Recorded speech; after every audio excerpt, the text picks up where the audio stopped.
শিকার হচ্ছি। নিজেদের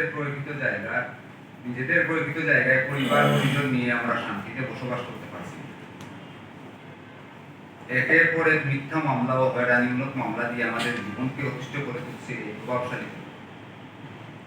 আজ আপনাদের মাধ্যমে এই চক্রের মুখোশ উন্মোচন করতে চাই। একই সাথে আপনাদের মাধ্যমে তাদের দৃষ্টান্তমূলক শাস্তির জন্য প্রশাসনের প্রতি অনুরোধ জানাচ্ছি। প্রিয় সাংবাদিক বৃন্দ, সিলেট জেলার বড়শোলা মৌজার জেএল নং 54 এবং 192 নং দাগে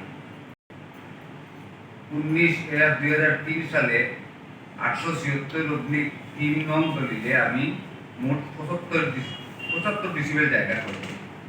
সিলেট নগরীর মজুমদারি এলাকার বাসিন্দা শাহানুল হক মজুমদার ও তার ভাই রায়হান হক মজুমদারের নিকট থেকে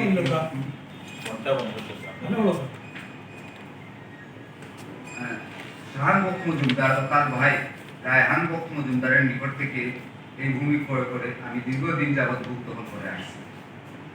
অপরদিকে আমার মামা জনাব আব্দুল হাই মজুমদার বাড়ির আওলাদের নিকট থেকে 28/6/1998 ইংরেজি তারিখে 7814/98 নং দলিলে 5.25 একর জায়গা ক্রয় করে ভূদখল করে আসছে। এরই মধ্যে কয়েক বছর আগে নগরীর চৌকিদিকে এলাকার বাসিন্দা মাজেদা স্বামী ওরফে হীরা স্বামী এবং তার স্বামী সালাম মাসরুর এবং আমাদের ক্রয়কৃত সম্পত্তি দুর্ভোগ দখলে নেওয়ার পায়তারা করছে। তারা নিজস্ব লাঠিয়ার বাহিনী দিয়ে আমাদের ফসলাদি নিয়ে যাচ্ছে, টিলা কেটে সাবার করে দিচ্ছে, আমাদেরকে ভয়ভীতি দেখাচ্ছে এবং হুমকি দিচ্ছে। একের পর এক মিথ্যা মামলা দিয়ে হয়রানি করছে। তাদের এহেন কর্মকাণ্ডের কারণে আমি আদালতে সত্য মামলা নম্বর 1936/21 দায়ের করি। মামলাটি বর্তমানে বিচারাধীন রয়েছে। এছাড়া আমার মামা জনাব আব্দুল হাই সাহেবের ঘরের চতুর্দিকে বেড়া নির্মাণ করে তারা চলাচলে প্রতিবন্ধকতা সৃষ্টি করেছে। তিনি অনেক কষ্ট করে তার ঘরে যাওয়া আসা করেন।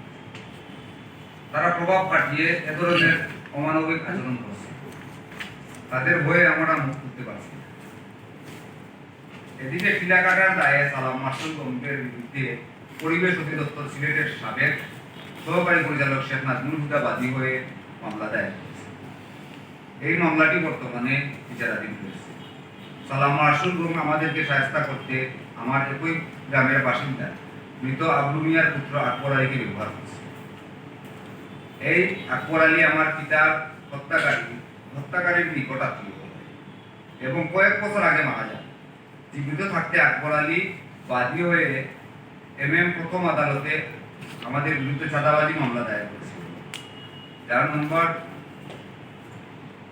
21/2022। এই মামলাটি সিবিআই তদন্ত করে ঘটনার সত্যতা পায়নি মর্মে আদালতে প্রতিবেদন দাখিল করেছে। এছাড়া এই আকবর আলী তার সহযোগীদের নিয়ে আমাদের বিরুদ্ধে মাদক সেবন ও ব্যবসার অভিযোগ এনে 10/2/2022 ইংরেজি তারিখে সিলেট মেট্রোপলিটন পুলিশের মাননীয় কমিশনারের নিকট লিখিত অভিযোগ করেছে।